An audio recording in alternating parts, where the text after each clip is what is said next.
Bonjour à tous et bienvenue dans cette nouvelle vidéo.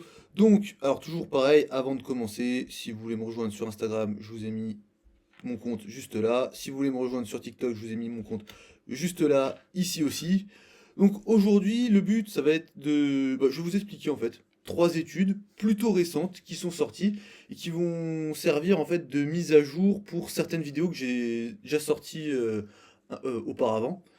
Donc en fait, si vous les prenez comme ça toutes seules, les vidéos, si vous tombez sur cette vidéo pour la première fois, ça va, vous pouvez prendre le contenu, c'est pas un souci. Si vous voulez vraiment avoir une vision plus globale, bah, il faudra aller voir les vidéos précédentes que je vous ai mises à l'écran pour vraiment avoir une compréhension la plus globale possible. Ok? Donc, ce qu'on va faire, c'est qu'on va je vais vous parler de trois études sur trois sujets différents. Et à la fin même, on finira avec une petite analyse de commentaires. Donc ceux qui me suivent sur Instagram, ils l'ont déjà vu. Vous savez que sur YouTube, en général, dans les cas cliniques, je le fais. Mais là, bon, j'avais envie de vous montrer ça dans cette vidéo-là parce que c'est assez intéressant. Donc trois vidéos et à la fin, une analyse d'échange de commentaires que j'ai eu sur Instagram. Ok? Et donc avant de se lancer dans la première vidéo, donc on va estimer le temps de la vidéo, il y a une trentaine de diapos, donc je pense qu'il va y avoir à peu près, on va dire, 1 heure de vidéo. Donc, première analyse d'études, c'est cette étude-là où on va voir en fait un petit peu ce qui se passe chez les patients en fait quand on parle d'imagerie, quelles sont leurs croyances par rapport à ça et comment ça va impacter leur rééducation par la suite. Donc, on sait qu'il y a de nombreux facteurs qui vont influencer la perception qu'ont les patients d'un soin approprié et efficace. Et on sait que entre 40% et 73% des patients considèrent l'imagerie comme une partie essentielle de leur prise en charge et plus de 35% la demandent personnellement. Donc, en fait, on se retrouve avec des personnes qui pensent que l'imagerie c'est quelque chose d'important dans la prise en charge de leur pathologie, surtout que là on est dans les troubles musculo-squelettiques, hein, d'accord? Donc nous ce qu'on voit en général en kiné, si c'est une douleur musculo-squelettique, il n'y a pas de signe de gravité et tout ça, bah, en fait il n'y a aucune raison de faire une imagerie. Mais on voit que pour les patients, pour un certain nombre de patients, c'est quand même quelque chose d'important. Et on se retrouve avec un tiers, voire un peu plus d'un tiers des patients qui vont demander directement à leur médecin une prescription d'imagerie. Si en fait ça reflète tout à fait hein, l'importance que cette imagerie elle a pour eux. Avant d'aller plus loin, vu qu'on va parler croyance dans l'imagerie, enfin on va parler d'imagerie et de communication un petit peu aussi, surtout dans avec l'étude d'après, voilà, pour bien comprendre ça, il faut vraiment aller voir ces deux vidéos-là ensuite, ou si vous les avez déjà vues, bon bah tant mieux, comme ça vous aurez le- la vue globale. Mais voilà, c'est vraiment important d'aller voir ces deux vidéos-là pour vraiment comprendre les choses dans leur ensemble. Donc on va reprendre. Donc les médecins ressentent souvent une pression de la part des patients pour prescrire des examens d'imagerie, même lorsque leur expertise clinique et la recherche indiquent que ce n'est pas nécessaire. D'accord?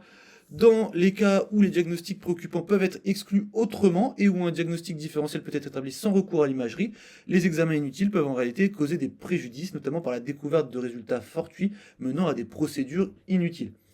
Qu'est-ce que ça veut dire tout ça? Bon, bah, en fait, on peut poser des diagnostics ou exclure certains diagnostics juste avec l'examen clinique. Pas besoin forcément toujours de l'imagerie pour en arriver là. Et par exemple, si vous avez quelqu'un qui a mal au dos, vous faites vos tests et vous vous rendez compte qu'en fait, bon, bah, c'est ce qu'on appellerait une lombalgie non spécifique. Il n'y a pas de structure particulière qui ferait mal. Il n'y a pas de choses comme des drapeaux rouges ou quoi qui vous feraient dire il faut que je réoriente vers un médecin ou vers une imagerie justement. Et bah dans ce cas-là, en fait, si le patient passe une IRM, bah peut-être qu'on va avoir quand même une hernie discale ou de l'arthrose au niveau de son dos, des choses comme ça. Et en fait, ça va être inutile. Et ça, c'est dans le cas où il passe une IRM. S'il passe, par exemple, une radio ou un scanner, là, il va être exposé à des rayons ionisants. Et là, du coup, il y a aussi il faut quand même limiter cette exposition. Si à chaque fois que vous avez un problème au dos, on vous fait passer une radio, voilà, ça peut poser des problèmes.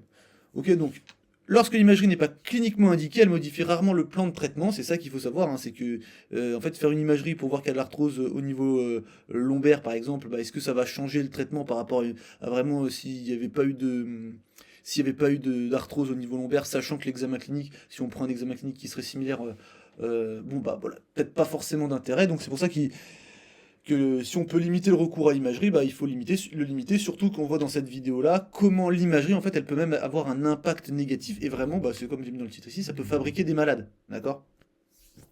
A l'inverse, les patients peuvent percevoir l'imagerie comme le seul moyen acceptable de déterminer les options de traitement appropriées. Parmi les croyances courantes des patients concernant l'imagerie figure donc la nécessité d'écarter des pathologies graves, l'impossibilité pour les cliniciens d'élaborer un plan de traitement sans avoir visualisé les structures corporelles, l'idée qu'un diagnostic précis ne peut être posé sans imagerie, et la conviction que l'imagerie est indispensable pour valider leurs symptômes. Voilà. Donc tout ça, c'est des choses qu'on peut retrouver en pratique clinique avec les patients. Euh, voilà, des patients qui peuvent vous dire: ah oui, non, mais en fait, moi je viens vous voir, mais mon médecin il m'a pas fait de radio, donc on ne sait pas ce qui se passe dans mon épaule. Donc en fait, bah, je viens parce qu'on m'a prescrit des séances de kiné, mais en fait, vous allez rien pouvoir faire, vous savez pas ce que j'ai. Voilà, c'est des discours comme ça qu'on peut entendre. Et puis on peut valider les symptômes, et parfois bah, ça peut être aussi un problème parce qu'on peut avoir un patient qui a des fortes douleurs, l'imagerie montre rien de particulier, et bah, du coup là pour le coup ça invalide, ou ça semblerait invalider les douleurs du patient, et dans ce cas-là bah, ça peut être négatif pour lui aussi, parce qu'après il peut se dire qu'en fait c'est dans sa tête, le médecin peut lui dire que c'est dans sa tête, et toutes ces choses-là. Ces croyances sont contraires aux recommandations fondées sur les meilleures preuves pour une prise en charge de qualité et peuvent être considérées comme inadaptées. Bon, ça normalement vous le savez, on ne fait pas d'imagerie comme ça. Les croyances inadaptées définies comme des croyances cognitives fausses ou irrationnellement soutenues, voilà, des croyances limitantes ou des choses comme ça, enfin, des croyances inadaptées, je trouve que le terme il est mieux que dire que des croyances cognitives fausses peuvent influencer le comportement, les réponses émotionnelles, l'implication dans les interventions actives, les résultats et la réponse au traitement. Donc on verra aussi, donc là c'est le lien en fait entre imagerie et croyance, et on verra juste après aussi, on repartira dans les croyances du patient. Donc les participants de cette étude, c'était des patients qui avaient entre 18 et 90 ans, et en fait on avait exclu certains critères, donc chirurgie dans les 6 mois précédant l'étude, un cancer actif, des troubles cognitifs ou de la communication, voilà, en général c'est des critères d'exclusion qu'on peut retrouver de manière commune dans les études. Et en fait il y avait 152 participants pour l'analyse finale, et parmi ces 152, 93 avaient au moins une croyance inadaptée liée à l'imagerie.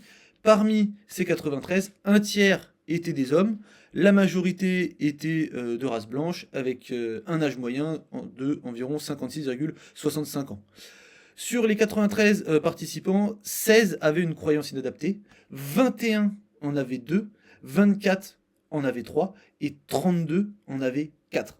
D'accord? La croyance inadaptée la plus fréquente, qu'on retrouvait chez 52% de ces patients, c'était: dans mon cas, je pense qu'une imagerie est nécessaire pour déterminer la cause de mon problème. Ça, je pense que c'est quelque chose que vous avez déjà dû voir dans vos cabinets.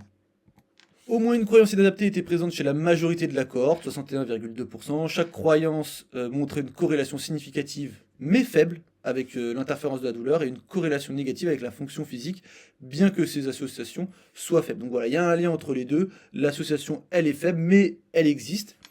Donc corrélation avec la douleur, donc ces croyances sont associées à une augmentation de l'interférence de la douleur dans la vie des patients. Cela signifie que les patients ayant ces croyances ressentent que leur douleur a un impact plus important sur les activités quotidiennes, leurs émotions ou leur qualité de vie. Toutefois, cette association, comme je vous l'ai dit juste avant, elle est décrite comme faible. Corrélation négative avec la fonction physique, donc ces croyances sont également associées à une diminution de la fonction physique des participants, c'est-à-dire qu'ils se perçoivent comme moins capables de réaliser des activités physiques. Encore une fois, cette association, elle est faible, mais elle est à prendre en compte, elle est à connaître. Et quand on la remet dans le contexte global, c'est pour ça qu'il faut aller voir ces vidéos-là, pour voilà, une étude toujours très difficile de se baser dessus pour avoir une compréhension complète. Remettez tout ça dans le contexte. Les croyances inadaptées concernant l'imagerie pourraient également être associées au drapeau jaune, donc c'est les facteurs psychosociaux, voilà, les facteurs de risque psychologiques modifiables. Donc là, drapeau jaune, il parle que des facteurs psychologiques modifiables, ok, parce qu'en général les facteurs sociaux le sont beaucoup moins, incluant des croyances inadaptées sur la douleur. Ces croyances pourraient avoir un impact négatif sur les résultats et pourraient être utilisées pour identifier les patients susceptibles de mal répondre aux soins. Donc effectivement, vous avez des outils qui vous permettent de voir si votre patient il a des facteurs de risque psychologiques. Ça peut être par exemple le Start Back, donc c'est des petits questionnaires, ou l'Orebro, des questionnaires comme ça que vous pouvez utiliser. Alors soit vous les utilisez en entier, soit vous prenez que certains items pour essayer d'identifier justement ces facteurs psychosociaux. Certaines croyances psychologiques inadaptées sont considérées comme modifiables et peuvent devenir des cibles potentielles pour l'éducation et le traitement. Les recommandations cliniques encouragent le dépistage des drapeaux jaunes chez les patients atteints de troubles musculo-squelettiques, une pratique qui pourrait être enrichie et incluant des questions liées à ces croyances sur l'imagerie. En général, quand on parle de facteurs psycho, on parle, est-ce qu'il y a du catastrophisme, est-ce qu'on peut avoir par exemple de la peur évitement, des choses comme ça. Voilà. Donc c'est des choses qu'on peut aller voir et on peut rajouter par exemple ces croyances sur l'IRM, c'est-à-dire que si le patient il a passé un examen, peut être lui demander qu'est-ce qu'il a compris de l'imagerie, qu'est-ce que ça implique pour lui au niveau de sa douleur, qu'est-ce que ça implique pour lui pour le futur, des choses comme ça, et comme ça on va voir un petit peu les croyances que le patient il a par rapport à ces résultats-là. En fait, si vous posez pas en fait, il faut que vous compreniez le monde dans lequel vit votre patient. Voilà, ça va être c'est deux mondes différents. Si un patient, il vient, il a mal à l'épaule, il vous dit ouais, on a vu des tendinites sur mon épaule, mais en fait, bon, j'en ai déjà eu plein, ça passe, ça vient, ça passe. Bon bah, le truc c'est que je suis pas inquiet. Jusqu'à présent, à chaque fois c'est parti, c'est pas un souci. Je continuerai de faire mon sport et tout ça. Et un patient qui pense que bah, à chaque fois qu'il va bouger son bras, ses tendons ils vont s'abîmer et tout ça. Là, voilà, c'est deux mondes différents. La rééducation, même si vous pouvez utiliser les mêmes exercices, les explications qui vont aller avec ces exercices pour que ce soit le plus efficace, bah, les explications elles vont être différentes entre ces deux patients-là. Juste une chose, donc là en fait ils nous disent les recommandations cliniques encouragent le dépistage des drapeaux jaunes chez les patients atteints de troubles musculo-squelettiques. Et juste une chose, je voulais revenir ici. Donc ça c'est une diapo que vous pouvez retrouver dans cette vidéo-là, où pendant une heure on parle de lombalgie, qui ça touche, tous les facteurs, enfin les facteurs de risque et tout ça. Bon. Et en fait on a une étude qui nous montre en fait qu'en fonction il y a différents systèmes de classification des lombalgies, et en fait il n'y en a aucune qui montre aucun système de classification qui est supérieur à un autre. Donc là, on a la classification MDT, donc de la méthode Mackenzie. Là, on a la classification Startback, justement, qui en fait stratifie le risque au niveau de la lombalgie par rapport justement à ces facteurs psycho. Et en fait, on voit qu'il n'y a aucun classement en fait qui est supérieur à un autre. Donc le but c'est pas d'utiliser le startback pour classer le patient, parce qu'en fait c'est pas si efficace que ça, mais juste identifier certains facteurs psychologiques on va dire, modifiables notamment, et travailler sur eux spécifiquement. Voilà. En ce qui concerne l'intensité de la douleur et l'incapacité déclarée par le patient, il n'y a pas suffisamment de preuves en faveur de l'utilisation de systèmes de classification plutôt que d'interventions généralisées dans la prise en charge de la lombalgie. Donc ça c'est ce qu'il faut savoir, il n'y a rien qui est supérieur. MDT ils ont un système de classification qui n'est pas forcément meilleur. Le startback on peut l'utiliser, voilà, mais certains items, mais pas forcément pour stratifier le risque, parce qu'en fait ça ne nous donnera pas des meilleurs résultats. On revient sur notre étude, et donc un nombre plus élevé de croyances inadaptées concernant l'imagerie était corrélé à des niveaux inférieurs de fonction physique et à une interférence de la douleur plus élevée à 6 semaines comparé au début de l'étude. Donc effectivement, plus on va avoir de croyances inadaptées chez le patient, bah plus en fait il va y avoir un impact de sa douleur dans sa vie quotidienne, un impact sur la fonction et tout ça. Toujours aussi attention, donc quand le patient il a certaines croyances inadaptées ou des croyances qui vont limiter la rééducation, au début, à voir si sans... Alors, il faut éviter quand même d'aller contre les croyances du patient, d'accord? Si le patient il vient vous voir et qu'il vous dit j'ai mal à mon dos, c'est mon arthrose, vous pouvez pas lui dire c'est pas l'arthrose, ça ne fait pas mal, ce n'est pas votre arthrose. Voilà. On ne fait pas ça comme ça. Comment on procède quand on veut travailler sur les croyances des patients? Il y a plein de manières de faire. Ce qu'on peut faire déjà, c'est écoutez déjà pendant l'anamnèse votre patient, sans le couper, sans le corriger, sans rien faire. Voilà, vous utilisez tous les outils de communication que vous connaissez, la validation, tout ça. Ensuite, vous faites votre examen clinique. Une fois que l'examen clinique, vous avez exclu tous les problèmes graves, on va dire, bah, vous pouvez rassurer déjà le patient. Et ensuite, vous pouvez essayer de modifier les croyances du patient sans parler de ses croyances directement, c'est-à-dire, bah, par exemple, s'il a peur de se pencher en avant, bah, faire des exercices où il va y avoir un peu de flexion ou des choses comme ça, et voir s'il s'attend à avoir mal, finalement il a pas mal, est-ce que ça modifie ses croyances. Et si par l'expérience que vous lui faites vivre avec son dos et tout ça, il arrive, ça peut modifier ses croyances. Si par contre il y a toujours cette limite, après être passé par des justement des moyens détournés comme des exercices et tout ça, bah, peut-être que là il faudra parler avec lui, mais tous les patients n'auront pas la même capacité à remettre en cause leurs croyances, et ça il faut le savoir. Hein. Ça dépendra d'énormément de facteurs à côté de ça. Donc, de plus, le nombre de croyances inadaptées était un prédicteur significatif de la fonction physique à la fois au début de l'étude et à 6 semaines, mais ne prédisait l'interférence de la douleur qu'à 6 semaines. Cela peut être dû à la relation complexe et encore mal comprise entre l'interférence de la douleur et la fonction physique. Par exemple, les associations entre l'interférence de la douleur et la fonction physique sont connues pour évoluer dans le temps, et d'autres facteurs souvent plus importants pourraient influencer l'expérience de la douleur au début des soins. Améliorer la prise de décision partagée est recommandé pour mieux gérer la douleur musculo-squelettique dans le cadre d'un modèle biopsychosocial fort. Cela inclut l'implication des patients à travers une éducation appropriée et une prise de décision partagée à toutes les étapes du parcours clinique. Voilà, donc c'est pas toujours pareil, hein, vous savez, on n'est pas au-dessus du patient, genre faut faire ça pour aller mieux, c'est je vous propose plusieurs choses avec les bénéfices, les risques, on propose des alternatives. Qu'est-ce qui se passe si on fait rien, voilà. Et à partir de ça, on voit aussi en fonction des préférences du patient. Ah oui, moi cet exercice-là, il n'a pas de sens pour moi, je ne le comprends pas, j'aime pas le faire. Ah celui-là, j'aime bien, bah on se dirige plutôt vers un exercice que le patient sera capable de refaire. Les croyances inadaptées sur les troubles musculo-squelettiques sont associées aux résultats rapportés par les patients, et traiter ces croyances pourrait être important pour prévenir et traiter les incapacités liées à la douleur. Après, toujours pareil, comme je l'ai dit tout à l'heure, on ne saute pas sur la croyance du patient en lui disant c'est faux, c'est absolument pas ça qui... C'est faux ce que vous croyez, moi je vais vous dire ce qu'il faut croire, ça ne marchera pas. S'attaquer aux croyances, enfin, dans la majorité des cas, ça marchera pas. S'attaquer aux croyances inadaptées sur l'imagerie aligne les soins avec l'approche biopsychosociale. Une éducation appropriée sur le rôle de l'imagerie offre une opportunité de mieux impliquer les patients dans les décisions de gestion. Les kinésithérapeutes sont particulièrement bien placés pour aborder certaines de ces croyances, ce qui pourrait en retour améliorer les résultats. De toute manière, vous avez du temps avec le patient.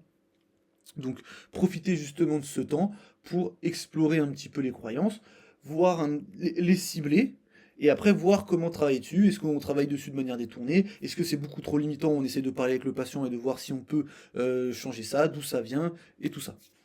Donc il y a quelques limites dans cette étude, forcément. Alors en général, quand je compile tout, j'ai pas le temps d'aller dans la précision pour chaque étude. Je fais vraiment une compilation. Là, on a un peu plus de temps, donc on va. Voilà, les limites, on peut en parler. Portée géographique limitée, donc elle a été réalisée dans un seul système de santé situé dans une région spécifique des États-Unis. Donc déjà, on n'est pas en France, on est dans une région spécifique des États-Unis.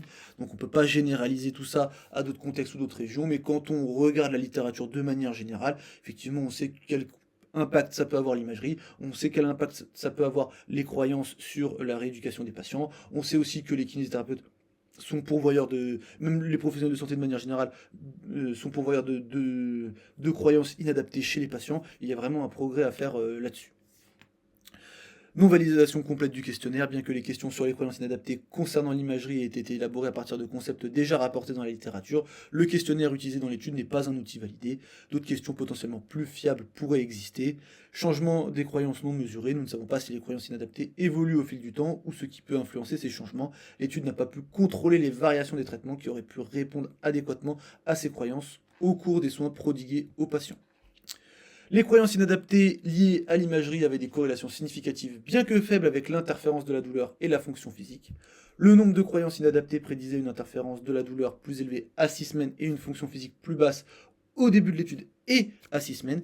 Les croyances des patients sur la nécessité de l'imagerie dans la gestion des troubles musculo-squelettiques peuvent influencer les résultats. Et donc aussi, il y a une chose qu'il faut savoir, hein, c'est que si on repart au début,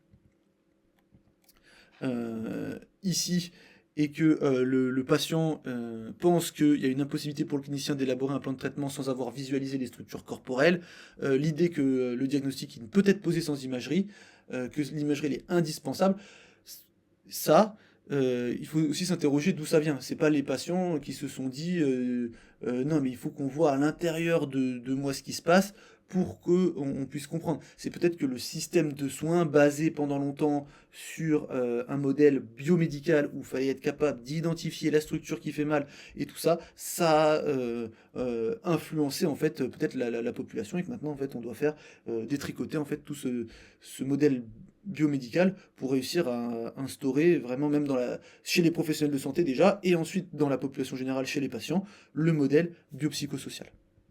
Donc là, on a fini avec la première étude. Je vais juste revenir sur une chose, parce qu'en fait, je me rends compte que je ne l'ai pas défini. Vous avez deux notions, en fait, depuis tout à l'heure.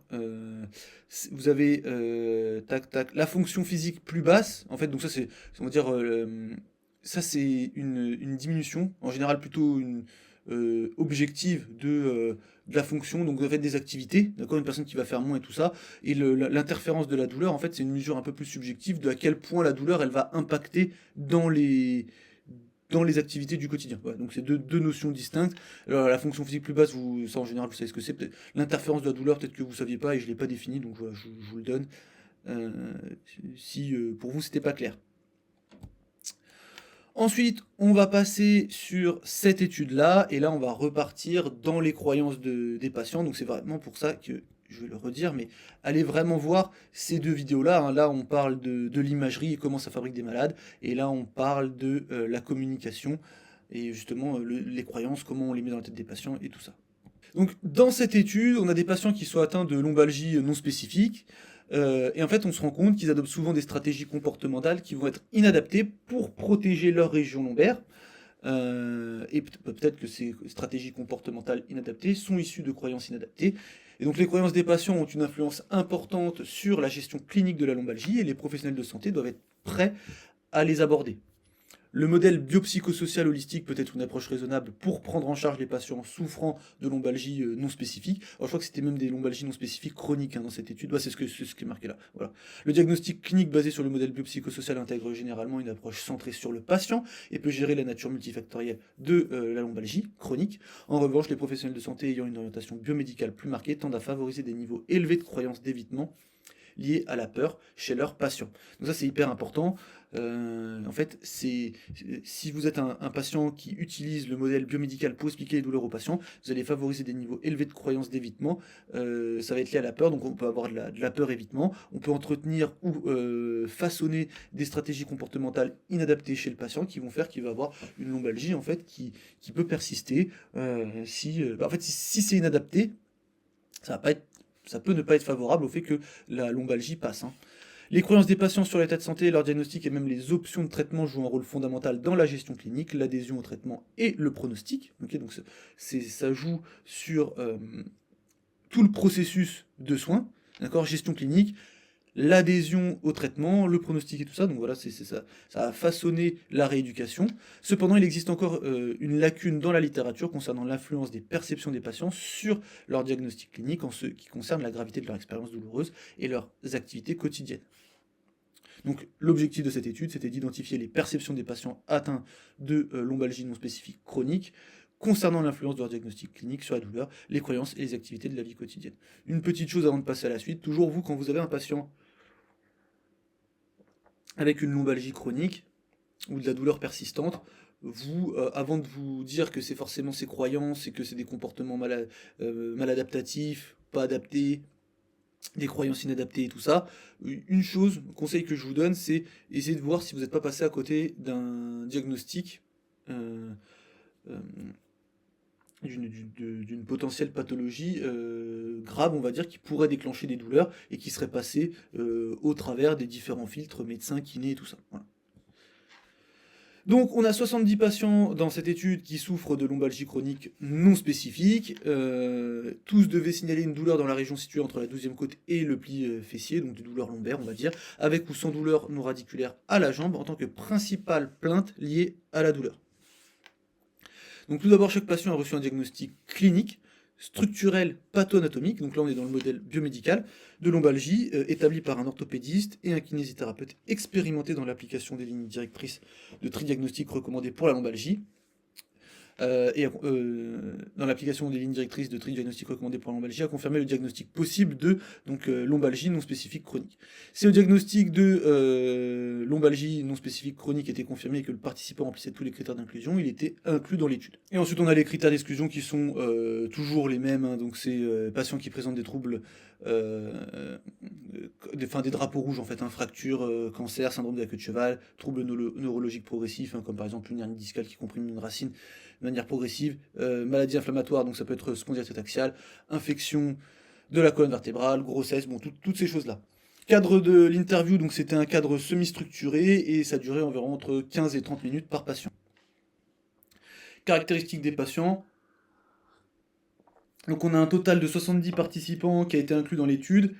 Parmi eux, 49 suivaient un traitement kinésithérapie au moment de l'entretien, et les autres participants ont débuté leur traitement le jour même de l'entretien. Voilà, vous avez toutes les caractéristiques des patients, on va passer là-dessus. Le diagnostic clinique structurel pathonatomique le plus courant associé à la lombalgie des patients était la scoliose lombaire, suivi des lésions des disques intervertébraux.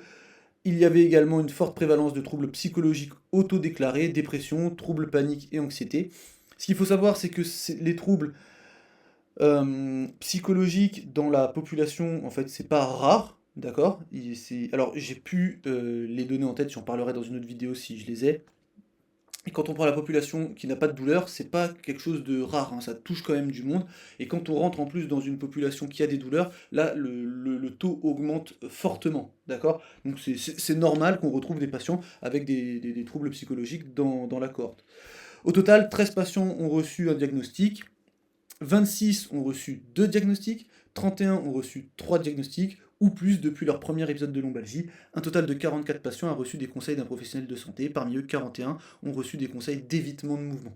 Donc si on revient ici, il y a des patients en fait qui ont reçu qu'un seul diagnostic. Il y en a qui en ont reçu 2, d'autres qui en ont reçu 3.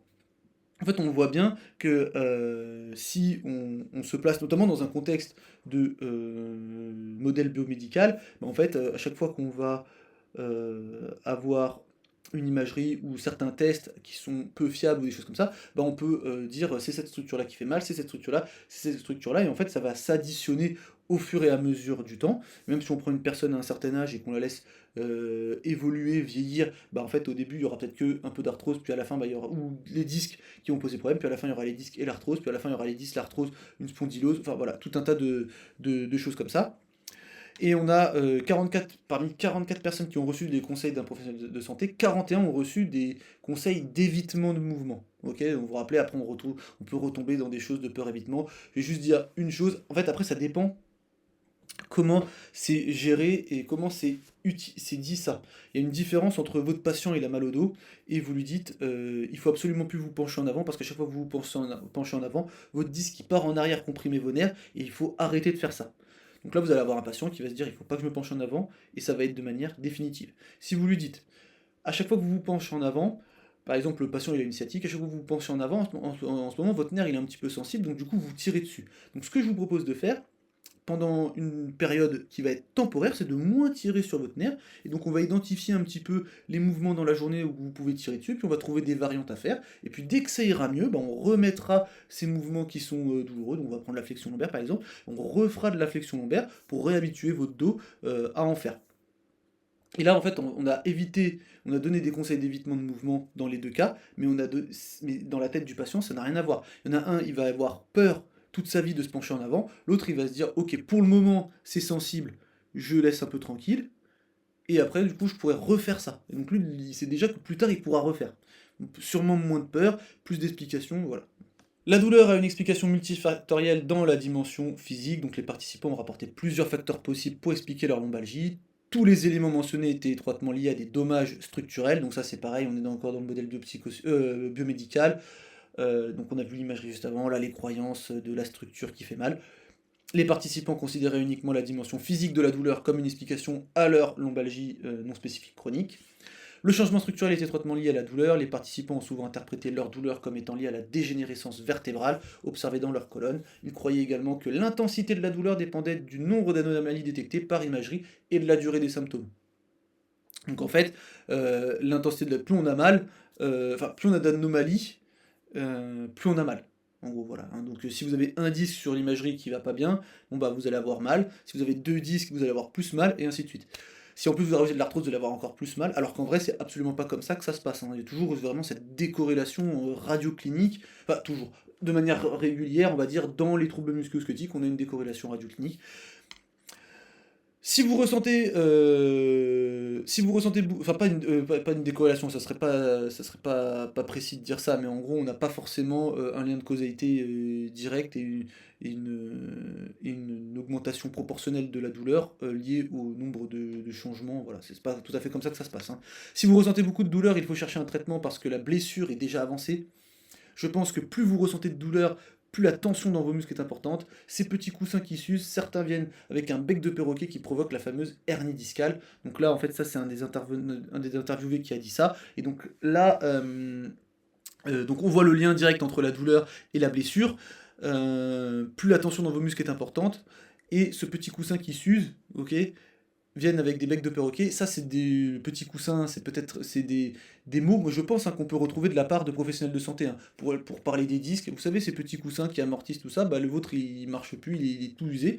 Bec de perroquet, c'est des choses qu'on peut retrouver dans des rapports de radio ou des choses comme ça. Donc c'est pas le patient tout seul qui trouve ça. Là, j'ai directement associé aux dommages structurels et à la douleur. Les participants ont indiqué qu'avec le temps, la région lombaire pouvait subir des dommages structurels dus au vieillissement. Et ils associaient ça à des mouvements inadéquats réalisés tout au long de leur vie. Donc là, on a encore un interviewé qui nous dit: «Je pense aussi que cela dépend de l'âge de la personne, parce que j'ai commencé à avoir des problèmes en vieillissant. Avec la ménopause, la perte de masse osseuse commence, certains muscles et nerfs sont surchargés, les cellules meurent. Donc je pense que beaucoup de gens ressentent cela à cause de leur âge. L'âge influence beaucoup, je le ressens. Avant, je faisais ces activités et ma colonne n'avait aucun problème, mais à partir de 40 ans, j'ai vu la différence. Ensuite, avec la phase du climatéaire, cela s'est aggravé.» Donc là, en fait, on voit qu'on a, c'est une femme, hein, qui parle, avec la ménopause, et donc ça, c'est les années un peu avant, un peu après, où il y a des changements hormonaux, justement. Donc voilà, on voit, on comprend chez cette personne, voilà, qu'il y a une forte... Pour elle, la douleur, elle est liée à l'âge. Je vais juste vous rappeler une chose, dans cette vidéo-là, justement, on voit un peu l'évolution du mal de dos en fonction de l'âge, et en fait, on voit que plus on vieillit, plus il y a de la douleur, enfin plus il y a de risque d'avoir mal au dos, et en fait, mais jusqu'à un certain âge, et derrière, ça diminue. Donc en fait, c'est pas, ça augmente pas comme ça, si on met la douleur ici et les années ici, ça augmente pas comme ça, hein. Ça augmente pour atteindre un certain pic à un certain âge, qui est pas forcément, euh, enfin c'est encore jeune, hein, et après en fait, avec l'âge, les douleurs au dos diminuent. Voilà. Donc c'est pas lié. Une nouvelle fois, c'est une croyance qui ne représente pas la réalité. Les habitudes de vie et les activités professionnelles peuvent influencer la douleur, donc les participants ont exprimé que leur mode de vie contribuait à la surcharge de leur colonne vertébrale et par conséquent à la douleur. Ils croyaient également que des postures statiques prolongées au travail et des mouvements répétitifs influençaient leur lombalgie chronique. C'est aussi à cause de mon travail, je dois rester assis longtemps et je pense que cela influence beaucoup. Si je pouvais perdre du poids, je crois que cela pourrait aussi aider. On continue, donc les attentes d'amélioration sont extrêmement faibles chez les patients atteints de lombalgie chronique non spécifique. Donc les patients pensaient qu'un traitement pouvait améliorer leur état, mais qu'il n'existait aucune approche clinique ou technologique capable de restaurer complètement leur santé. Et en fait, ça c'est quelque chose qu'il faut savoir. Pourquoi? Parce qu'en fait, quand vous prenez en charge des patients, alors j'en ai déjà parlé dans certaines de mes vidéos, je vous ai pas mises là, mais si vous allez un petit peu sur la chaîne, vous allez le retrouver, c'est que en fait les résultats en kinésithérapie, ils vont aussi dépendre de des attentes de votre patient. Si votre patient il a des attentes hyper importantes par rapport à la kinésithérapie, il aura des bons résultats, ou plus de chances d'avoir des bons résultats. S'il a des attentes en se disant, je crois que c'était une vidéo sur l'épaule justement, par exemple, si au niveau de l'épaule, votre patient il pense qu'il faut qu'il se fasse opérer parce qu'il y a des ruptures de tendons et qu'il faut rattacher les tendons pour que ça aille mieux, et qu'il pense que la kinésithérapie en fait ça va rien faire, bah il y a plus de risques que la kinésithérapie ne soit inefficace, même si d'un point de vue littérature, on sait que c'est le traitement de première intention pour les ruptures de coiffe non traumatiques, voilà tout ça. Dans le cas où la kinésithérapie c'est le traitement de première intention, on sait que c'est efficace. Si votre patient il a des attentes, aucune attente par rapport à ça et qu'il pense que ça va servir à rien, bah, il y a plus de risques que ça marche pas. Donc c'est pour ça qu'il faut évaluer les attentes du patient par rapport au traitement. Je savais déjà que j'avais un problème de dos, donc je me suis découragé après ce rendez-vous. Il a dit que ma colonne était endommagée, puis il a dit: «Oh, je ne sais pas quoi faire pour vous. Oh, la scoliose commence, votre colonne est tellement usée.» J'ai répondu: «Docteur, que vais-je faire maintenant? J'ai besoin de ma colonne.» Il a dit: «Écoutez, nous allons traiter cela, mais il n'y a pas de remède.» Donc en fait là, donc enfin, ça c'est un discours c'est choquant, hein, de lire ça, parce qu'en fait, on a un patient, un professionnel de santé qui va faire plus de mal que de bien à son patient. Il lui parle de scoliose. Là, votre colonne, elle est tellement usée. Elle est tellement usée, docteur, que vais-je faire maintenant? Il n'y a pas de traitement, mais on va essayer de traiter, mais il n'y a pas de remède. Enfin, je sais pas ce que je peux faire pour vous. Enfin, c'est d'une violence pour les patients. Donc bon, voilà, ça, on peut éviter de dire ce genre de choses. Le nombre de diagnostics cliniques influence la douleur et les activités de la vie quotidienne. Donc les participants estimaient que les personnes ayant plusieurs diagnostics souffraient davantage et avaient plus de difficultés dans leurs activités quotidiennes. Pour eux, chaque diagnostic supplémentaire indiquait des lésions graves dans la colonne vertébrale. Donc c'est encore toujours une fois ce modèle biomédical où on va chercher la structure qui fait mal. Avec le temps, il y a de plus en plus de structures qui peuvent potentiellement faire mal si on estime que ce qui fait mal, c'est les changements à l'imagerie. Voilà. Je pense que plus vous avez de diagnostics, plus la douleur sera intense. S'il y a un seul diagnostic, c'est un type de douleur. S'il y en a trois, je crois que le niveau de douleur est bien plus élevé. J'ai commencé donc au début de mes problèmes avec un diagnostic et maintenant j'ai 4 problèmes différents associés à ma colonne. Aujourd'hui, je vais plus mal. Je ne peux pas faire tout ce que je veux à cause de la douleur. Voilà. Donc c'est pour ça. Enfin, ça, c'est des choses qu'il faut clairement expliquer aux patients. En fait, quand vous avez un patient qui vient avec de la douleur musculo-squelettique, aucun facteur de gravité de drapeau rouge, il peut avoir des drapeaux jaunes et tout ça, mais aucun drapeau rouge, il n'y a pas de pathologie grave derrière ça. Il faut rassurer le patient, expliquer euh, comment ça peut se passer dans son dos et que ça peut très bien se passer. Du moins, éviter de l'inquiéter et de créer des croyances par rapport à ça qui vont comme on a vu, ça peut entraîner de la peur évitement, ça peut diminuer les attentes par rapport au traitement. Hein. Si vous recevez le patient qui est allé voir ce médecin-là et qui lui a dit oh, je sais pas ce qu'on peut faire pour vous, votre dos il est tellement usé, bon je vous prescris de la kiné, mais bon je pense que ça fera rien, ok. Et si vous prenez le même patient et que c'est un médecin qui lui dit bon, il y a rien de particulier, il n'y a rien de grave dans votre dos, ou tout va bien dans votre dos, enfin tout va bien pour une personne qui a de la douleur chronique, c'est un peu difficile à dire. Sur de la douleur aiguë, ça peut aller, mais en gros, rassurer le patient pour lui dire qu'il n'y a aucun problème grave dans son dos, que la kinésithérapie, ça peut être un très bon moyen d'aller mieux, bah en fait vous n'allez pas avoir les mêmes résultats sur ce patient-là. Hein. Donc c'est pour ça que le patient, il a ses croyances qui ont été façonnées tout au long du processus de diagnostic médical avec les médecins. Mais il y a les médecins qu'il a vus, mais il y a les kinés qu'il a vus avant vous, l'ostéopathe, le chiro. Voilà. Surtout qu'en plus, les kinés, nous, on voit les patients, ils viennent quand même, pour certains, tardivement. Hein. Ils ont déjà passé tout un parcours de soins avant d'arriver chez vous. Et en plus, ils peuvent accumuler justement les diagnostics d'un médecin à l'autre. Le médecin, il dit que c'est une tendinite. Le radiologue, il dit, ah mais non, en fait, c'est de l'arthrose. Le podologue, il dit, mais non, c'est votre bassin qui est décalé. Et voilà, l'ostéopathe, il dit que c'est la tension dans les muscles. Ah voilà, donc il arrive et vous lui rajoutez des problèmes. Lui, il avait juste mal au dos. Finalement, c'est toujours pareil. Il repart, il a un bassin décalé, une jambe plus courte que l'autre et tout ce qui s'ensuit. Les expériences sociales et la peur des hernies discales influencent l'intensité de la douleur. Donc les participants ont montré que leurs croyances concernant les diagnostics, la douleur et les incapacités étaient souvent influencées par les expériences des autres. Le diagnostic d'hernie discale était particulièrement perçu comme menaçant, même si aucun participant de l'étude n'avait de symptômes radiculaires. C'est vrai que la hernie discale, ça fait peur, ça vous pouvez le voir chez vos patients, on peut le voir dans le monde du sport, où en gros c'est la blessure, absolument éviter tout ça. J'ai déjà fait des vidéos sur la hernie discale, je ne vous ai pas mis ici, on voit comment ça... Des vidéos sur la hernie discale, des vidéos sur les problèmes de sciatique, des vidéos sur la résorption discale. On sait aussi que d'un point de vue facteur mécanique, c'est peut-être pas ce qu'il y a de plus important dans l'hernie discale. Il y a plein d'autres choses, il y a des gens qui en ont qui ça fait pas mal, enfin tout ça vous le savez. Et donc on a une autre un patient qui dit la personne qui a ce problème de hernie discale doit sentir plus de douleur pour faire une activité quelconque, parce que je pense que c'est un problème plus grave dans la colonne. C'est plus difficile pour la personne de bouger, de s'asseoir, de soulever un poids. Et quand je vais chez le médecin, on parle et on entend des choses, ça peut aider ou non, mais j'essaie d'écouter les autres problèmes pour les comparer aux miens. Donc les patients, quand ils viennent vous voir, donc on a vu leurs croyances façonnées par les professionnels de santé, mais c'est aussi façonné par l'entourage, indirect dans la salle du médecin, par exemple, dans la salle d'attente du médecin, de manière directe par je connais quelqu'un qui a eu une hernie discale, j'ai un pote qui a eu une hernie discale, il s'est fait opérer, il a encore mal au dos, toutes ces choses-là, ça va façonner aussi les croyances. Bien évidemment, on le voit dans cette vidéo-là. Les patients regardent sur internet ce que leur pathologie, hein, qu'est-ce que ça explique, qu'est-ce que ça dit, qu'est-ce que c'est.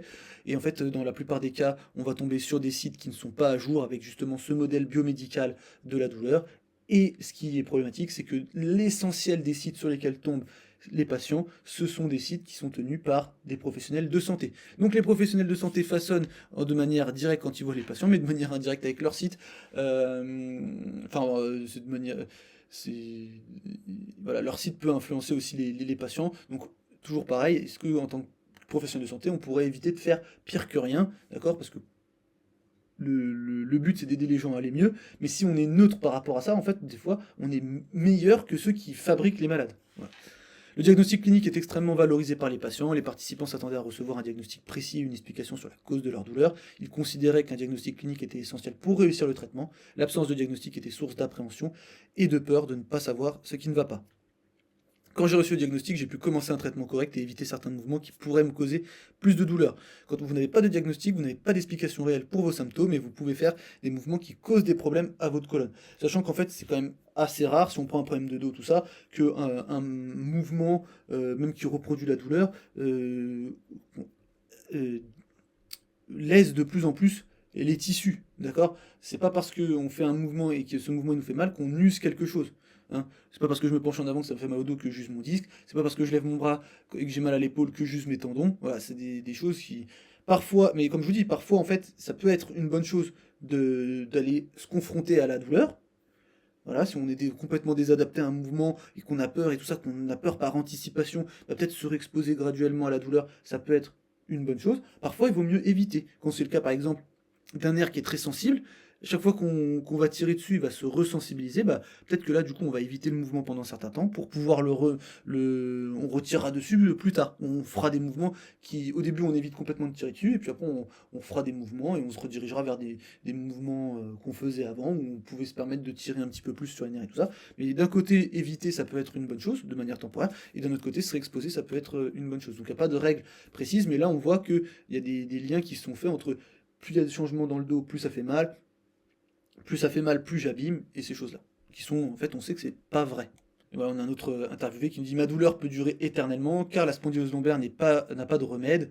Donc là, carrément, on a le mot éternel qui est utilisé, donc on voit enfin, l'impuissance et le fait en fait, que ça ne s'arrangera jamais dans la tête de cette personne. Hein. L'éternité, c'est très long, surtout vers la fin. Ce type de diagnostic peut être perçu comme une menace par les patients, et les professionnels de santé doivent savoir comment gérer cette perception, d'accord? Donc là, on peut être peut-être dans du catastrophisme, hein, d'accord? Donc voilà, donc faut être capable d'identifier et capable derrière de qu'est-ce qu'on en fait à partir du moment où on l'a identifié. Compte tenu de nos observations, les cliniciens doivent être conscients de l'impact de leur communication avec les patients afin de minimiser les effets négatifs. Les professionnels de santé devraient être formés à aborder les aspects biopsychosociaux de la douleur et à améliorer leurs compétences en communication verbale et non verbale pour fournir des soins plus adaptés et traiter les aspects multidimensionnels de la douleur. Bon, je rappelle que c'est une étude qui est sortie, je crois qu'elle est sortie en 2024. Je suis pas sûr, mais je crois. Donc on est 2024, on est bientôt en 2025 et on est encore en train de dire il faut avoir une approche biopsychosociale. D'accord? Surtout que va falloir accélérer un petit peu parce qu'on est professionnel de santé, mais sur les réseaux, il y a plein de personnes qui ne sont pas professionnels de santé, qui se basent sur encore le modèle biomédical. Si on veut que ça rattraper un peu si on veut vraiment que le modèle biopsychosocial gagne sur le modèle biomédical, il va falloir vraiment qu'on s'y mette. Hein. Cette étude a également révélé que les patients atteints de lombalgie chronique non spécifique ont besoin d'informations sur leur état, notamment une explication de leurs symptômes. Cependant, le diagnostic clinique basé uniquement sur des facteurs musculo-squelettiques et physiques est souvent perçu comme une simple étiquette insuffisante pour expliquer la douleur et l'incapacité.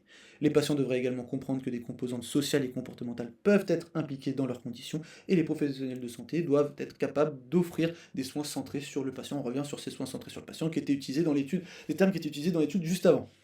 Paradoxalement, certains participants ont rapporté un soulagement immédiat après avoir reçu leur diagnostic clinique, en raison de leur croyance qu'un diagnostic clinique est essentiel au traitement et que leur douleur est due à une pathologie grave. Cependant, de nombreuses preuves suggèrent que les diagnostics structurels ou les résultats fréquemment observés dans les examens d'imagerie ne suffisent pas à expliquer la cause de la douleur dans cette population.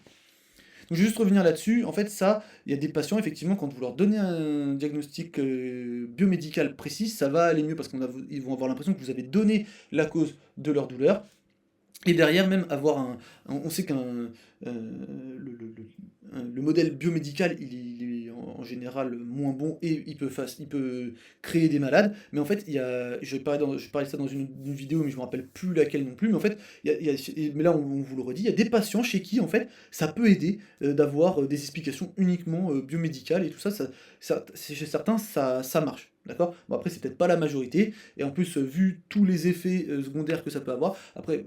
Est-ce qu'on peut pas justement peut-être trouver le moyen de savoir chez qui on pourrait utiliser plus un système que l'autre, ou alors est-ce que si ces patients-là, on leur explique que c'est pas nécessaire, peut-être que du coup on pourrait utiliser le modèle biopsychosocial pour expliquer leur douleur, sans avoir le potentiel effet négatif, les effets secondaires du modèle biomédical. Voilà. Donc après, c'est expliqué aux patients et qu'ils comprennent bien la situation.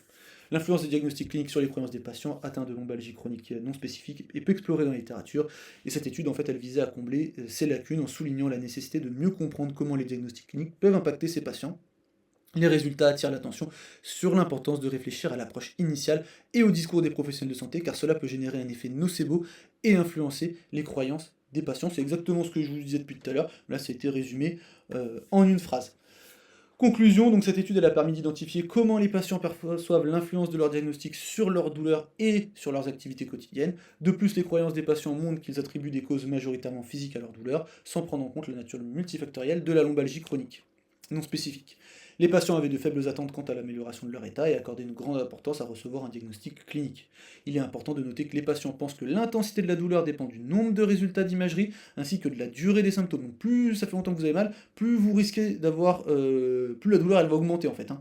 Une relation étroite existe entre les résultats des examens d'imagerie, la douleur dans le bas du dos et les activités quotidiennes, ce qui démontre une forte influence du modèle biomédical sur leurs croyances. Voilà.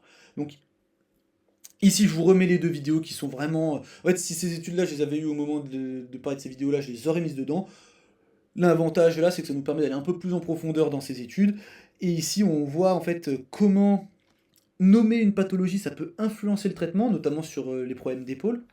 Par exemple, si vous dites à quelqu'un qui a mal à l'épaule que ses tendons ils sont rompus, donc vous appelez ça des ruptures de la coiffe, ou que vous appelez les choses une bursite, ben en fait le patient, même s'il a la même chose, il va pas avoir les mêmes attentes, hein. Pour la bursite, il sera plus confiant, on va dire, il aura plus d'attentes positives par rapport à la rééducation. Si vous appelez rupture de coiffe, il va plus avoir d'attentes envers la chirurgie. D'accord. On voit aussi comment certains termes sont nocebo, on voit par quoi les remplacer, qu'est-ce qu'on peut utiliser. Et en fait, on essaie justement de communiquer bien. Voilà. Donc là, il y a 45 minutes pour comprendre pourquoi l'imagerie. L'imagerie, même pareil, en fonction de comment elle est rédigée. Si elle est rédigée avec des mots compliqués, un rapport vraiment d'imagerie où on dit spécifiquement ce que c'est par rapport à un rapport clinique, bah en fait, les patients ils vont percevoir une plus grande gravité de leur pathologie avec une description précise des imageries. Donc voilà, les deux pour bien comprendre ce qui se passe.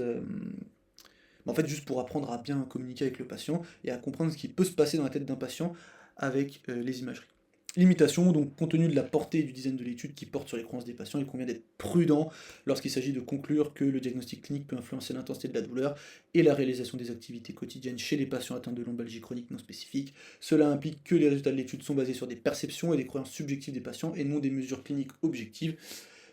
Voilà, quand c'est basé sur des entretiens semi-structurés, c'est toujours plus difficile de vraiment avoir des données parfaitement exploitables de manière directe. La structure sémantique des questions utilisées dans les entretiens est un autre point à considérer, avec des réponses, des questions qui étaient directives et dichotomiques. Même avec l'ajout de questions réflexives à la fin des phrases, il est possible que les réponses des patients soient biaisées ou que certaines informations n'aient pas été capturées. Voilà, bon, il y a toujours des limites hein, aux études, ça vous le savez. Donc, comme je vous le dis souvent, on évite les explications patho-anatomiques de la douleur. C'est des recommandations qu'on a dans le cas de la lombalgie. Par contre, on n'est pas très bon parce que, en fait, on donne, dans la majorité des cas, d'après cette étude, en tout cas, des diagnostics cliniques. Et là, on arrive à la dernière étude dont on va parler dans cette vidéo, donc qui n'a rien à voir avec les autres. On va parler en fait de l'association entre la sténose foraminale et la capsulite rétractile. Donc ça, c'est quelque chose que j'avais abordé en story sur Instagram. Donc si vous me suivez sur Instagram, vous savez de quoi on va parler. Là, on a plus de temps, donc on va pouvoir aller un peu plus en profondeur dans cette étude-là, qui est très intéressante et qui pose des petites choses pour la suite. Et vous verrez qu'à la fin, bah, ça donne envie de voir les études qui vont être menées par la suite sur ce sujet-là. Donc pour placer le contexte, donc les cliniciens, kinés par exemple, on va être confronté à des patients qui ont des symptômes concomitants au niveau du cou et de l'épaule, et qui vont poser différentes difficultés aux praticiens. Alors diagnostiquer la cause profonde de la douleur, donc déjà poser un diagnostic clair, on va dire, surtout quand là en fait on a un diagnostic précis, d'accord? Le diagnostic précis ici c'est capsulite rétractile ou sténose foraminale au niveau cervical, et ensuite élaborer une stratégie de traitement efficace. Donc vous vous rappelez tout à l'heure, le modèle biomédical, le but c'est d'avoir la structure qui fait mal, tout ça. Ça ne veut pas dire on pose pas de diagnostic, c'est juste quand il y a une structure, quand il y a un diagnostic précis, on le prend, mais après on remet tout ça dans le contexte du patient avec l'aspect psychologique, d'accord? et sociale. Donc il ne faut pas non plus passer dans un truc extrême. Ok, j'ai déjà eu certaines discussions avec certaines personnes où j'ai l'impression le diagnostic précis ne compte plus. Non, le diagnostic précis, il compte quand même. On va pas traiter une sténose foraminale comme on traite une capsulite rétractile. Donc, une capsulite rétractile, on va pas la traiter comme un problème de coiffe classique. Donc en fait là, le but c'est de trouver la structure qui fait mal, enfin de trouver le diagnostic plutôt. Des recherches antérieures indiquent que les pathologies simultanées de la colonne cervicale et de l'épaule ne sont pas rares, hein. Ça c'est quelque chose normalement dont vous êtes au courant, notamment les patients qui subissent des examens pour une spondylose cervicale présentent fréquemment des symptômes liés à l'épaule. On a des études qui nous montrent un pourcentage significatif, hein, 29% des patients suspectés de radiculopathie lors d'un EMG présentaient également un trouble musculo-squelettique de l'épaule. Et on a aussi 24% des patients diagnostiqués avec un syndrome de conflit sous-acromial qui montrent des signes électrophysiologiques de radiculopathie cervicale. Donc la radiculopathie cervicale, c'est une pathologie d'une racine où on va avoir de la perte de fonction, donc soit moins de force, moins de sensibilité, ou alors des réflexes qui vont être abolis ou diminués. La radiculopathie cervicale se manifeste souvent par une douleur aiguë à l'épaule accompagnée d'une diminution de la mobilité de l'épaule. Ces symptômes peuvent imiter ceux de la capsulite rétractile, gléno-humérale, oui, parce qu'il y en a ailleurs, des capsulites rétractiles, communément appelée épaule gelée. L'épaule gelée est une pathologie de l'épaule caractérisée par une contracture inflammatoire de l'articulation gléno-humérale antérieure qui va entraîner une réduction significative de son volume intra-articulaire. Cela provoque une douleur prononcée chez le patient, associée à une limitation d'amplitude des mouvements, en particulier, vous savez, rotation latérale et abduction. Dans les scénarios cliniques quotidiens, les cliniciens sont souvent confrontés à la difficulté de distinguer une radiculopathie cervicale d'une épaule gelée. Pourtant, il est surprenant qu'aucune étude n'ait approfondi ce sujet-là, justement entre cette corrélation potentielle entre ces deux conditions. Effectivement, donc vous avez la capsulite rétractile, qui va être un diagnostic en général clinique, qui va se manifester par des limitations d'amplitude active et passive, d'accord? Donc en fait, quand vous prenez des problèmes d'épaule, si vous allez du côté des épaules raides, vous allez avoir d'un côté la capsulite rétractile, de l'autre vous pouvez aussi avoir l'arthrose gléno-humérale, qui va toucher, ça va dépendre de l'âge. Bon, après pareil, hein, la capsulite rétractile, ça touche aussi une certaine tranche d'âge, hein. Chez les très jeunes et les très vieux, il y a quand même moins de risques d'en avoir. Mais l'arthrose, ça va plutôt être chez des personnes âgées. Mais vous pouvez avoir des limitations actives et passives d'amplitude sur des radiculopathies ou sur des problèmes de nerfs, en fait, où il va y avoir un nerf très sensible, par exemple, qui va limiter l'amplitude articulaire, par exemple. De nombreuses questions restent donc sans réponse. La radiculopathie cervicale et l'épaule gelée peuvent-elles coexister chez un même patient? Existe-t-il une corrélation entre les deux? Et si oui, l'une peut-elle déclencher l'autre? Y a-t-il une racine nerveuse spécifique intrinsèquement liée à l'épaule gelée? Et lorsque ces deux pathologies sont présentes, comment un clinicien devrait-il aborder le diagnostic différentiel et laquelle devrait être traitée en premier? Et ça, c'est tout un tas de questions. Alors, on va voir que on va explorer toutes ces questions, mais on n'aura pas toutes les réponses à la suite de cette étude. Là, l'objectif, c'est de répondre à ces questions en cherchant à révéler la relation complexe entre la radiculopathie cervicale et l'épaule gelée. Cette étude, elle émet l'hypothèse qu'il existe une association significative entre la radiculopathie cervicale et l'apparition justement de l'épaule gelée, de la capsulite rétractile. Donc on a une étude rétrospective monocentrique portant sur des patients traités pour une capsulite rétractile entre janvier 2012 et décembre 2019, donc sur 8 ans. Ils ont examiné 438 patients diagnostiqués avec une capsulite rétractile ayant subi une hydrodistension gléno-humérale guidée par échographie. Nous avons inclus dans l'étude les patients ayant un diagnostic clinique de capsulite rétractile posé par un consultant orthopédique qualifié, une échographie montrant un épaississement fibreux de la partie antéro-supérieure de la capsule, une IRM de la colonne cervicale. Il fallait qu'il y ait l'IRM qui soit passé chez ces personnes-là pour pouvoir faire le lien entre les deux. Et après, des critères d'exclusion, donc la capsulite rétractile bilatérale, d'autres pathologies de l'épaule, antécédents de chirurgie à l'épaule ou de la colonne cervicale. Voilà. Donc des critères d'exclusion, pareil, qui sont logiques par rapport à ce qu'on veut étudier ici. Parmi les 438 patients initialement examinés, 83 sujets présentaient une capsulite rétractile et des douleurs cervicales, et 48 remplissaient les critères d'inclusion et d'exclusion de l'étude. Donc l'étude cas témoin basée sur l'IRM visant à évaluer l'association entre la sténose foraminale et la capsulite rétractile a démontré une association statistiquement significative entre le côté de la capsulite rétractile et une sténose foraminale homolatérale au niveau C4-C5, donc qui va toucher le nerf, la racine C5.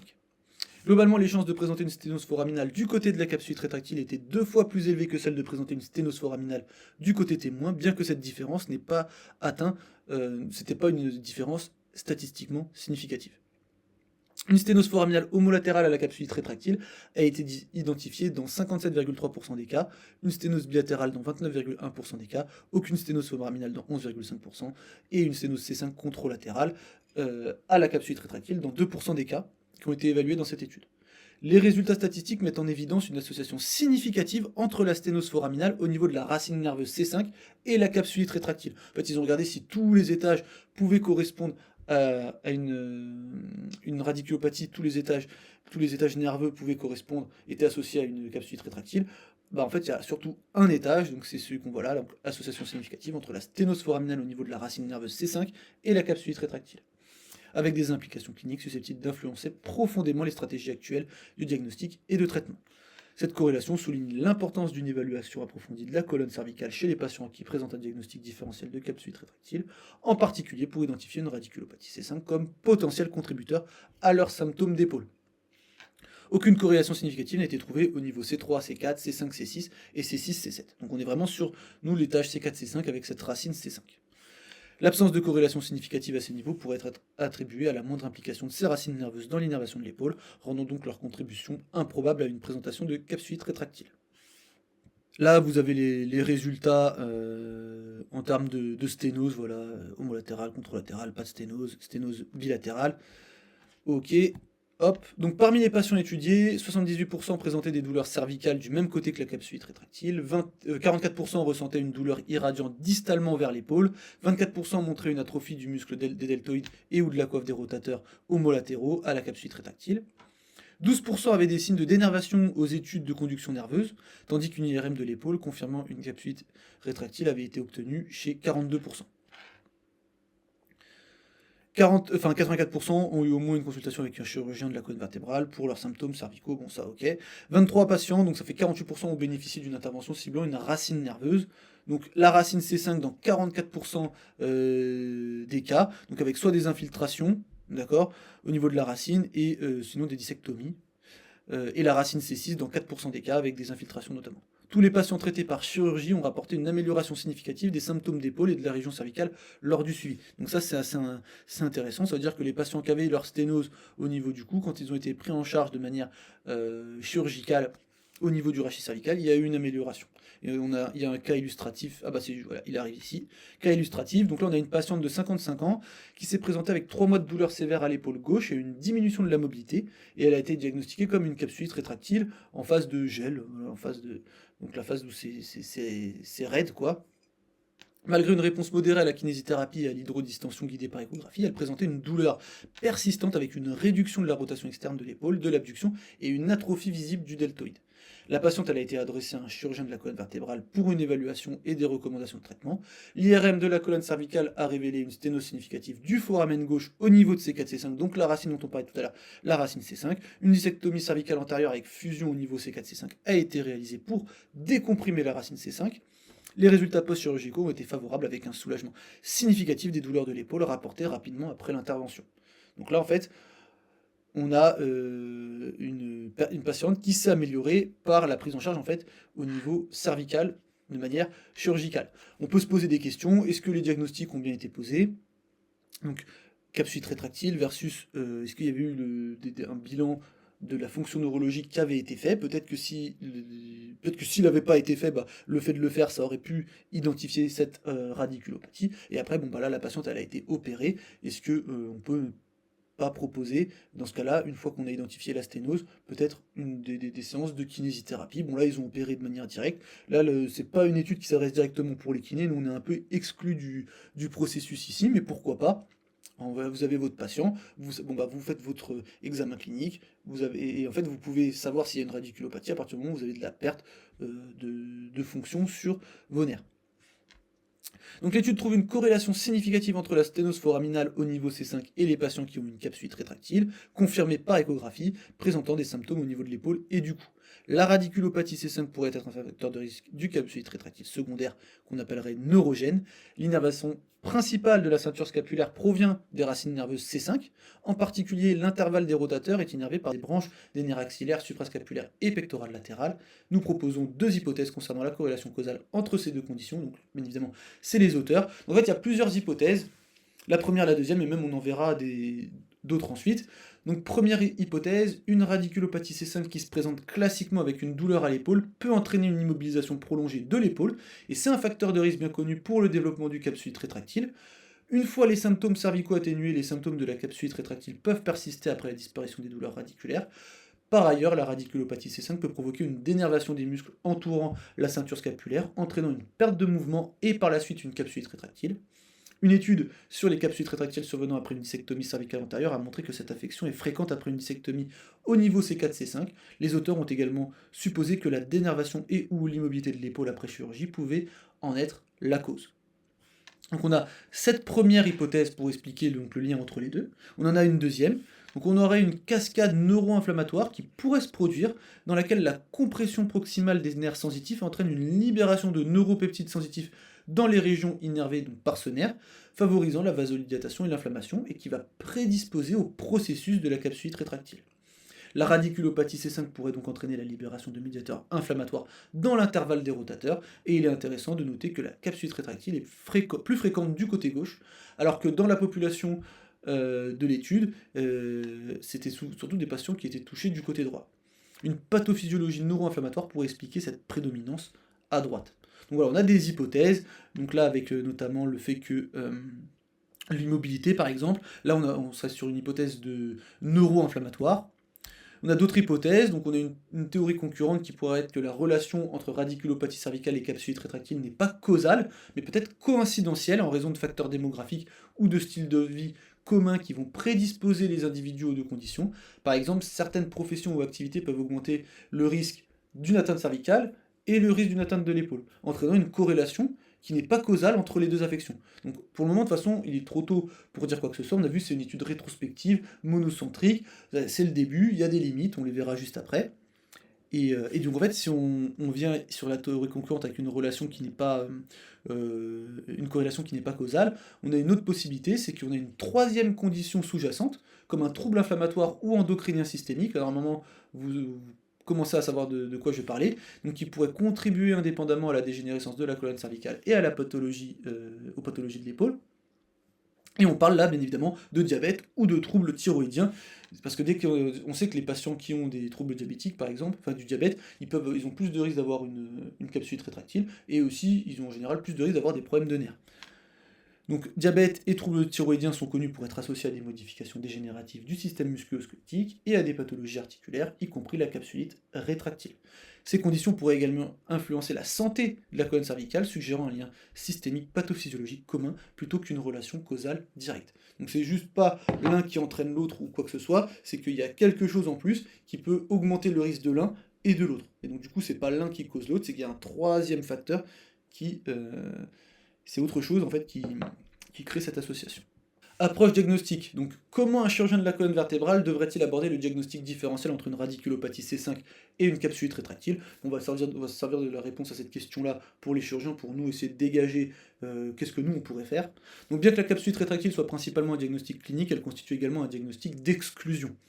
Chez les patients présentant des douleurs à l'épaule et au cou, le diagnostic différentiel entre capsulite rétractile et radiculopathie C5 est extrêmement difficile sur la seule base clinique. Après, pour identifier une radiculopathie, il faut quand même avoir de la perte au niveau neurologique. Hein. Donc normalement, si vous faites une évaluation de la fonction neurologique, vous pouvez le trouver. Le problème que vous allez rencontrer, c'est que si le patient ne peut pas bouger son bras, pour tester certains muscles de l'épaule, ça va être compliqué. Donc il va falloir se baser sur peut-être la sensibilité ou les réflexes, et voir ce que ça donne. Parce que si le patient ne peut pas lever le bras ici, il ne peut pas faire ça, parce que c'est trop raide ou parce que ça fait beaucoup trop mal, bon, bah, vous avez des outils en moins dans votre examen neurologique. Mais vous avez toujours la sensibilité qui peut être fait. Hein. Nous recommandons une approche multidisciplinaire impliquant des spécialistes de l'épaule et de la colonne vertébrale, ainsi qu'un bilan d'imagerie des deux compartiments, des EMG et ou des blocs diagnostiques des racines nerveuses cervicales et de l'articulation de l'épaule. Toujours pareil, EMG, attention, ça teste pas toutes les fibres du nerf, donc on peut avoir des faux négatifs. Dans notre étude, la plupart des patients n'ont présenté qu'une amélioration partielle des symptômes après une hydrodistension de l'épaule, mais ont montré un soulagement significatif après le traitement de la radiculopathie C5. Cette observation souligne un point crucial, dans le cas où une sténose foraminale C5 est identifiée, il est probable que certains symptômes de douleur au cou et de l'épaule soient radiculaires.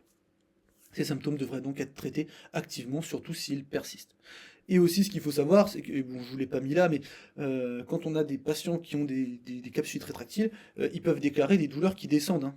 Donc ça, on peut pas là, ils n'en parlent pas forcément, mais on ne peut pas se servir de ça pour différencier l'un de l'autre, hein. Si votre patient il a mal à l'épaule et qu'il déclare des douleurs qui descendent, c'est pas forcément lié au nerf. Ça peut être juste la capsule rétractile, on sait que ça peut donner des douleurs qui descendent. Donc on ne se base pas que sur la douleur. Si vous voulez être sûr qu'il y a une radiculopathie, de toute manière, la radiculopathie n'implique pas qu'il y ait de douleur ou pas, en vrai. C'est vrai que là, il parle de radiculopathie à chaque fois, mais on peut avoir une radiculopathie sans douleur radiculaire, juste de la perte de fonction sans douleur. À partir du moment où on a une douleur, on peut parler de douleur radiculaire, on peut parler de douleur neuropathique. Voilà. La radiculopathie n'implique pas forcément une douleur. Implication clinique, donc attendre une résolution spontanée de la capsulite rétractile n'est pas conseillé dans ces cas. Les progressions naturelles de la radiculopathie et de la capsulite rétractile diffèrent considérablement, malgré des symptômes initiaux qui peuvent être similaires. La radiculopathie est souvent une affection aiguë, caractérisée par des épisodes intermittents d'aggravation et d'amélioration. Mais là, une nouvelle fois, il parle de douleur. La radiculopathie, il n'y a pas forcément de douleur dedans, hein. Comme je vous dis, on peut parler de douleur radiculaire ou de douleur neuropathique à partir du moment où on a de la perte de fonction. Toujours faire attention comment c'est utilisé ce terme-là dans les études, parce que des fois, il est très mal utilisé. En revanche, la capsulite rétractile est un problème chronique débutant par des douleurs et évoluant vers une raideur prolongée et une limitation de la mobilité de l'épaule. Par conséquent, si des douleurs au cou et ou à l'épaule persistent après un traitement conservateur initial, il est essentiel pour les cliniciens de reconsidérer le diagnostic. Des symptômes qui persistent, ça peut indiquer une radiculopathie C5 qui coexiste et qui nécessite une approche thérapeutique différente de celle de la capsulite rétractile. Après, nous, en kiné, ça peut être juste, peut-être que rajouter du travail au niveau du rachis cervical, ça peut aider. En identifiant et en traitant rapidement la radiculopathie, il est possible d'éviter une prolongation inutile de l'inconfort des patients en traitant la cause sous-jacente plutôt que de simplement gérer les symptômes. Cela implique de réaliser précocement des examens d'imagerie diagnostique tels qu'une IRM, des deux compartiments, épaules et colonne cervicale, des tests suppressifs comme des infiltrations de stéroïdes dans les racines cervicales ou l'articulation de l'épaule, ainsi que des études de conduction nerveuse. Bon là, il propose quand même des choses assez invasives. L'imagerie, bon, ça fait quand même beaucoup à faire. Là, c'est des choses invasives. Nous, si on est kiné, on se base sur un examen clinique où dès que vous abordez un problème d'épaule, mettez en place l'évaluation de la fonction neurologique pour identifier peut-être une perte de fonction, donc peut-être une radiculopathie avec douleur neuropathique, douleur radiculaire, qui pourrait expliquer les symptômes et vous dire est-ce que c'est plutôt une capsulite, est-ce que c'est plutôt une radiculopathie, est-ce que c'est les deux. Donc il y a 3 principales limitations dans cette étude. Donc ça inclut des patients atteints de capsulite rétractile ayant passé également une IRM de la colonne cervicale. Donc ça crée forcément un biais de sélection. Et donc ça peut surestimer la validité de la corrélation. Ça veut dire que si on avait pris tous les patients, là maintenant, au lieu de prendre que les patients qui ont une capsulite rétractile qui ont passé une IRM cervicale, on prend tous les patients qui ont une capsulite rétractile, même ceux qui n'ont pas passé d'IRM cervicale, on va augmenter la population et peut-être que cette corrélation va diminuer. C'est probable, c'est possible aussi. La nature rétrospective, bien évidemment, de notre étude constitue une autre limitation importante, hein. Nous ne savons pas combien de patients auraient pu présenter une radiculopathie non diagnostiquée pendant le BARI, parce que du coup on ne peut pas étudier les patients, il s'est déjà passé, ou résolu au moment de leur consultation en clinique orthopédique pour une capsulite rétractile. Peut-être qu'ils l'avaient eu avant, peut-être qu'ils l'ont eu pendant mais ça n'a pas été évalué, peut-être qu'ils l'ont développé après. Seuls 48 patients ont été inclus dans notre étude. Les 35 autres patients présentant des symptômes de capsulite rétractile et de cervicalgie auraient-ils pu avoir une radiculopathie C5 ? Dans ce cas, nous aurions sous-estimé l'impact d'une étiologie radiculaire. De plus, ces études rétrospectives, par leur conception, s'appuient sur des dossiers et des données existants, ce qui ne permet pas le même niveau de contrôle des variables que les études prospectives. Par exemple, la question de savoir si la radiculopathie cervicale précède le développement de la capsulite rétractile ou vice-versa reste partiellement explorée. Enfin, la petite taille de l'échantillon, ça vous l'avez compris, représente une autre limitation. Il est en effet possible que nous ayons sous-estimé l'impact d'autres radiculopathies, en particulier si on tient compte des variations anatomiques du plexus brachial. Effectivement, il peut y avoir des variations, toujours en termes de nerfs et tout ça, d'un individu à l'autre. Et donc en fait, ce qu'ils nous disent, et ça c'est super intéressant, c'est qu'ils veulent surmonter ces limitations dans des futures études prospectives. Et du coup, c'est ça que nous on veut voir. On veut voir si ces corrélations-là, elles existent bien, dans quel sens, est-ce qu'il y a des facteurs confondants et tout ça. Donc, prochaine étude prospective, on a hâte qu'elle sorte.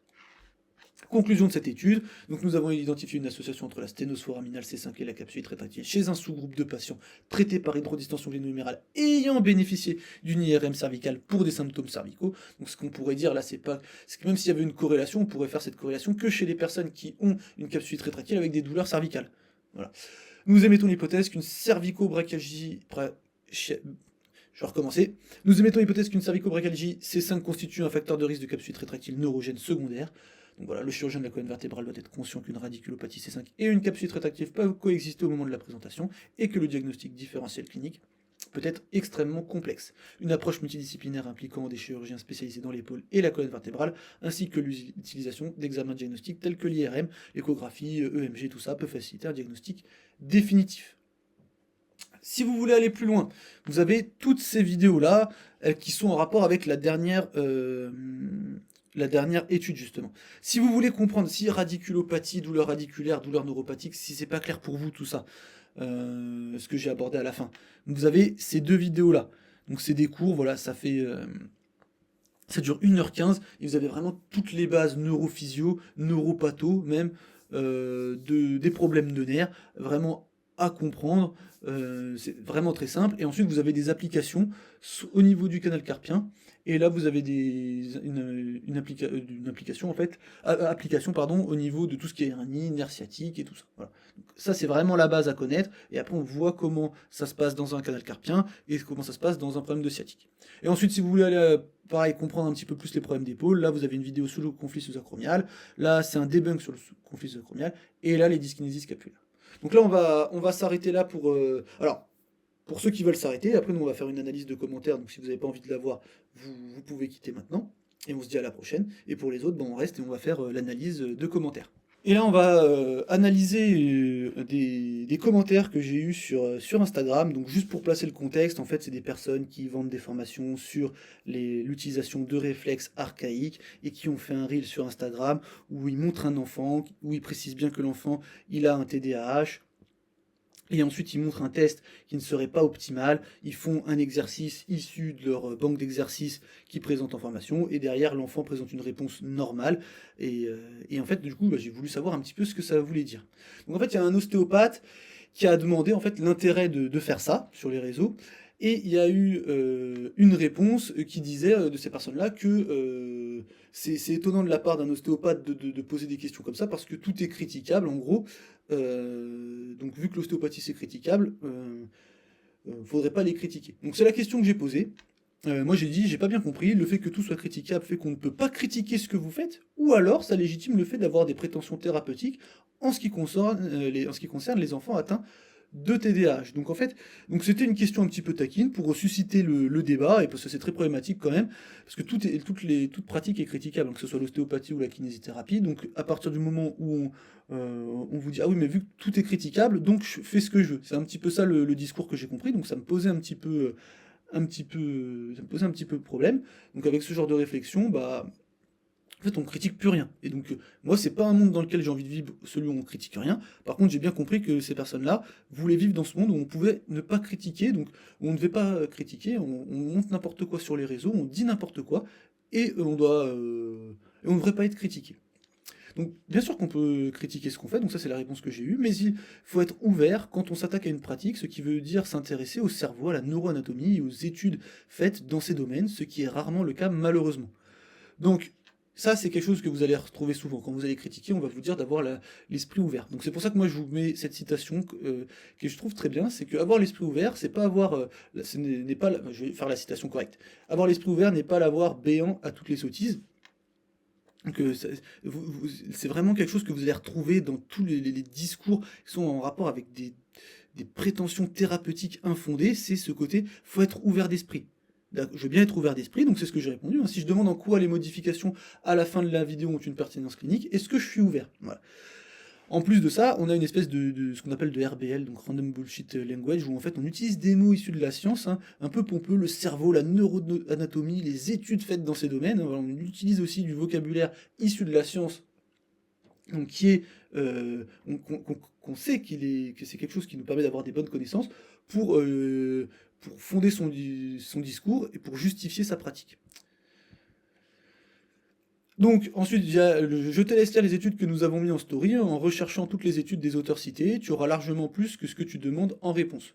Donc en fait, moi, ma question a été quand même relativement simple, c'est qu'est-ce que ça implique la modification du test qui montre sur cet enfant atteint de TDAH? Donc je pose la question une fois, je n'ai pas de réponse. Donc moi, ce que je demande, c'est que si je lis les études, je vais découvrir. En fait, là, on essaye clairement de me dire fais tes propres recherches, tu verras, et de changer la discussion. Sauf que moi, je suis assez têtu, donc si je lui demande précisément, je retente une deuxième fois, si je lis ces études, je vais découvrir qu'il y a un intérêt clinique à faire ce qui est montré dans ce reel. Donc je recadre le débat, fais ton propre avis.